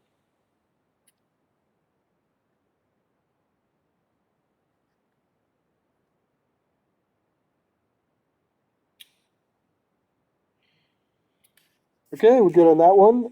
Number 3 is going to be in chapter 3, supply and demand. So you're going to have a linear demand curve and linear supply curve. In part A, you're going to set them or you're going to solve for the equilibrium price and quantity. So the first thing we can do is set the quantities equal. At equilibrium, we know that quantity demanded equals quantity supplied. So that demand curve is got to equal that supply curve. And let's solve for the price that does that. Okay, add 3p to both sides and add 50 to both sides, and you get 5p equals 1,000.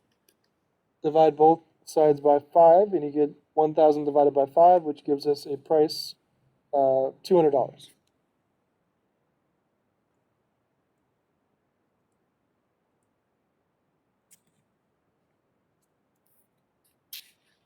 Okay, if you put that price in the demand curve and the supply curve, you should get the same quantity. If you do, that's the market quantity. So put that price of 200 in the demand curve right there.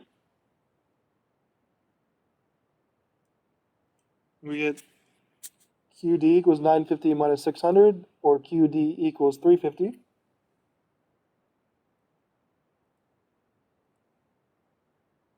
Okay, let's double check that on the supply curve. We get 2p minus 50 is the supply curve. Put the price of 200 in there.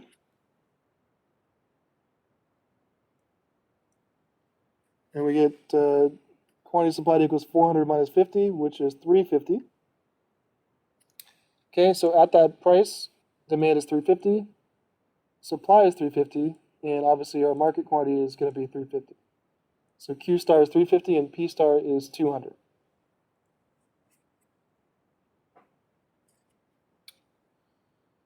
Okay, B. This one's similar to one of the questions we had in chapter 3, I think. So assume that both the supply of DVDs and the demand for DVDs decreases. But however, the magnitude of the demand shift is larger compared to the supply shift. So based on this information, what can you conclude about the directions of the impacts on equilibrium price and quantity? So it tells you that the demand for DVDs decreases, the supply for DVDs also decreases, but the demand shift is bigger.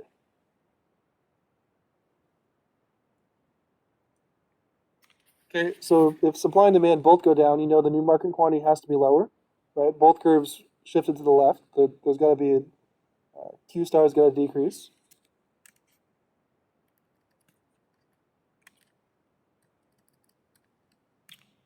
But you should also be able to reason that the new price is going to be lower, and that's because the demand shift was bigger. And so when demand decreases, the consumers are saying we need lower prices to buy. When supply decreases, the firms are saying we need higher prices to sell to break even. And so a decrease in the supply curve puts upward pressure on the price. A decrease in the demand curve puts downward pressure on the price, but we know that the demand shift is bigger. So this shift's going to win out because it's bigger, and the result is going to be a larger demand shift leads to more consumers saying they need a lower price in relativity. So the new market price is going to decrease because the leftward shift in demand was bigger than the leftward shift in supply.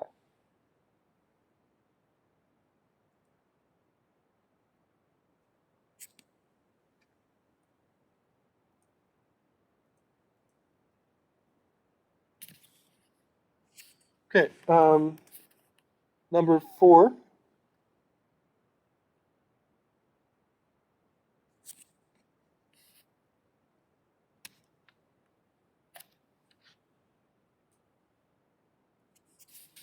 Okay, this one's on elasticity from the last chapter, chapter 4. We got one of these. So we got assume the following for toothpaste. You have point A, where the price was $5, and demand was 1,000,000 tubes, and point B, the price was $8, and the demand was 900,000 tubes. So just plot the points, point A and B, and draw a little demand curve, connect the dots. This is the price of toothpaste, this is the quantity demanded, or this is the quantity. Here's point A, $5 and 100,000, or $5 and 1,000,000. Here's point B, $8 and 900,000. Okay, so you can do that part in Excel, or you can just draw it on graphing paper, however you like to answer your answer sheet.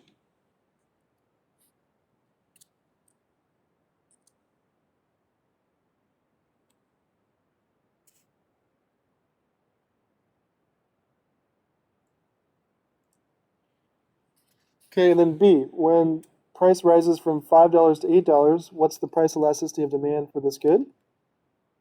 So remember we used the formula, or the price elasticity of demand is the percent change in quantity demanded divided by the percent change in price. And we did that by getting the change over the original for both quantity demanded and price. So Q1 is the new quantity, and Q0 is the old quantity. So the change over the original. And you're going to get a negative number because the demand curve is always downward sloping. And so the new demand is always going to be lower, giving you a negative number.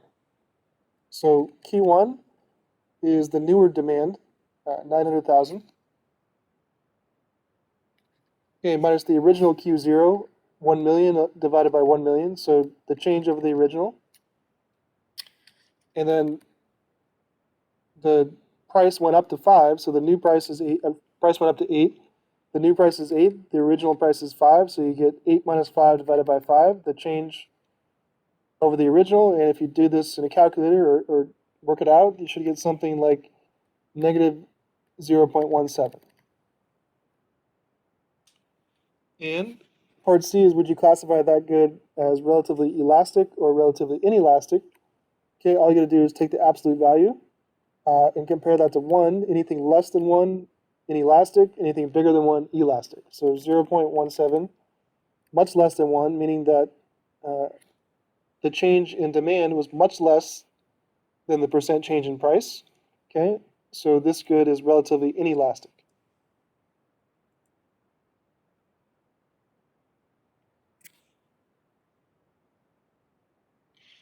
Okay, questions on the elasticity one, which is very similar to your last homework assignment?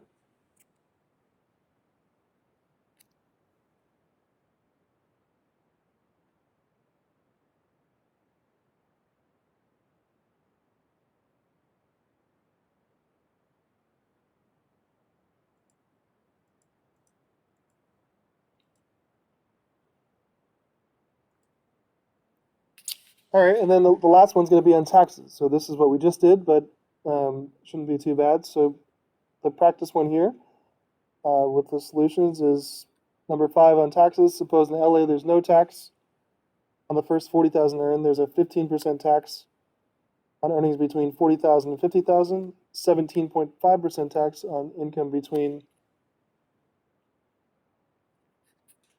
50,000 and 60,000, and income above 60,000 is taxed at 20%. So if you earn 80,000, how much will you pay in taxes? And then go ahead and determine your marginal and average tax rates, and note if this is progressive, proportional, or regressive. So the first thing I like to do is just list the chart.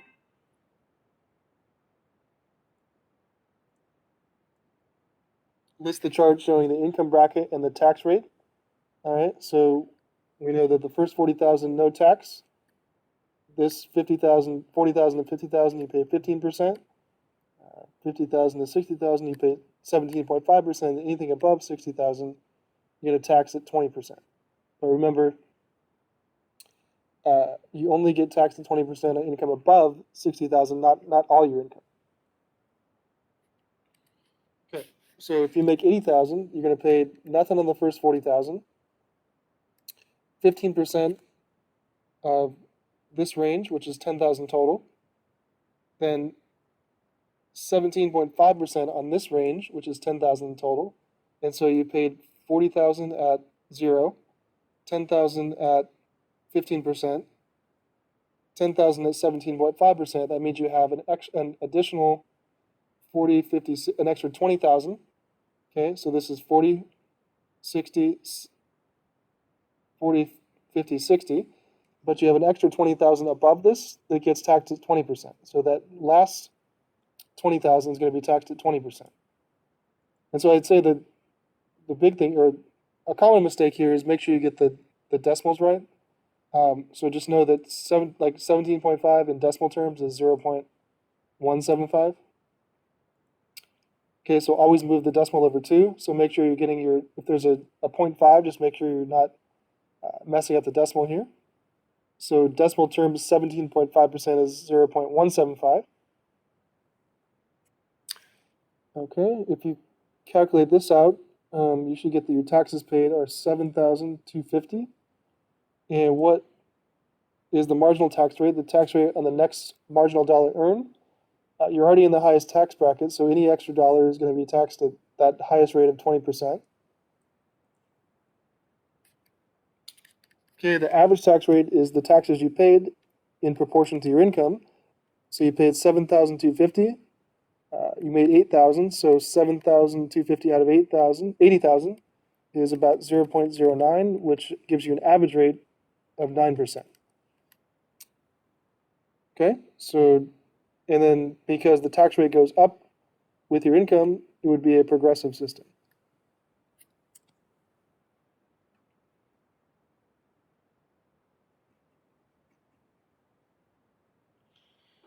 Okay, so my solutions for that practice exam are there for you to look at, but your midterm is gonna have a question on budget lines. Number 2 will be on the revenue, cost, and profit one. Number 3 on supply and demand. Number 4 on elasticity, and number 5 one of the taxes questions.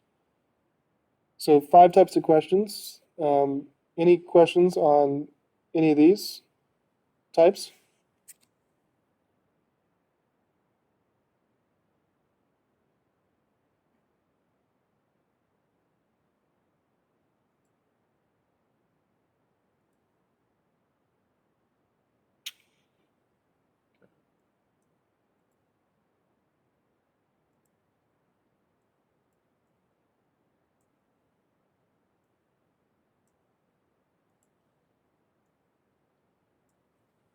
All right, so that's the practice exam. And then I also put my Excel document if you want to use that. If you're doing the charts and stuff in Excel, you can use my solutions as a template, or if you need that.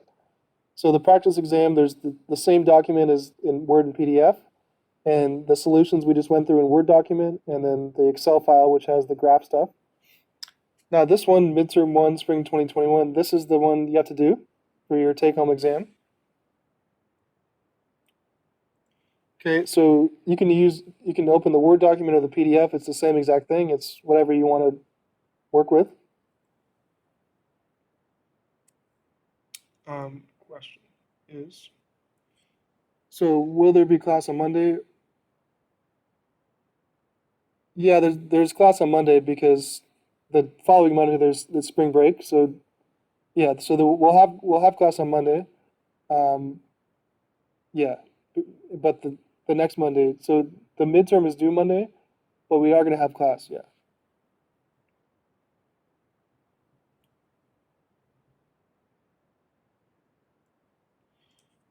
Okay, so here's your midterm. Midterm 1, take home. And for the exam, um, most of you have sent your homework in this way, but if you could try to make your answer sheet as a PDF or Word document, that's the easiest way for me to look at it. So try to either send me a PDF or a Word document for your answer sheet, and this is due next week, Monday, March 8th. And just note here that you're going to email me your exam. So the homeworks are all due in the discussion forum, but the take-home exams, email those to me.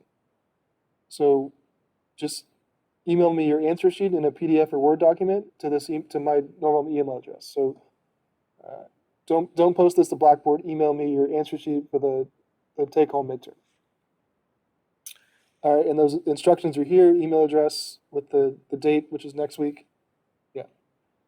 And each question is going to be 20 points. You should have lots of practice on these. Number 1 on the budget line. Number 2 on revenue, cost, and profit. Number 3, supply and demand. Number 4, elasticity, and number 5, taxes. So similar types. There's different numbers and little examples, but I think you got practice on these types here. So, questions on the take-home midterm?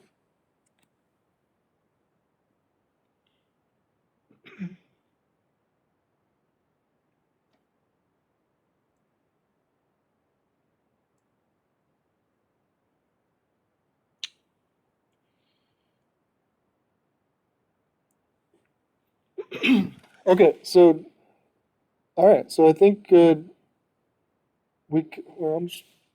yeah, so I think we got everything in that I wanted to cover today. So let's just sum up.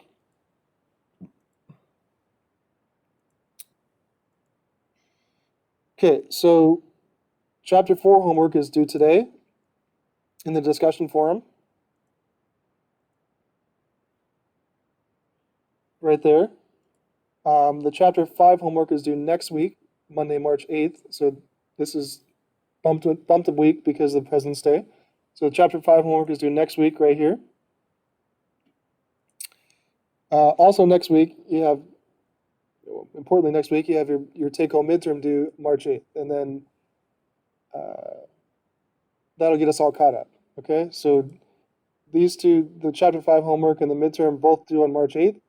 And then we'll be all caught up given the President's Day skip. So next week we will do, I believe, chapter 6 to start the next 2/3 of the class.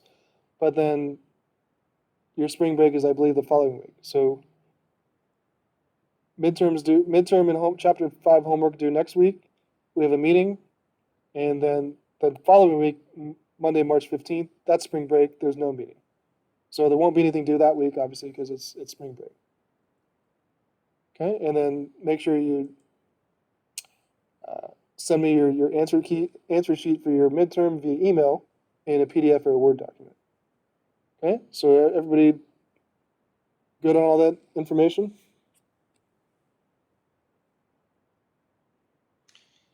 All right. and you can send me an email. Well, definitely send me an email with your exam. But if you have any questions, you can email me too. But I think yeah, we're about at the 2 hour mark, and I think I get everything in. So sorry, there's 2 assignments due next week, but the chapter 5 homework is pretty short, and I don't think this exam will take you more than a couple hours, but make sure you give yourself some time and get these 2 things in by next Monday. All right, I think that's it for today. It looks like nothing went wrong and the recording is good, so I'll post that later tonight. And just get your assignments and your midterm done by next week, and I'll see you then. And everybody have a good rest of your week. Stay safe, and I'm getting my vaccine on Sunday, so I should be contributing to the positive externality there. Okay, so that's it. Thank you. Thank you. Thank you. Professor, good luck with the vaccine. Oh yeah, thanks. Professor, I have a question. Yeah. So the midterm, we can get started like working on it, like the midterm. We can do it like right now and then submit it to March 8th. Yeah, you can turn it in whenever. You can email me whenever you want.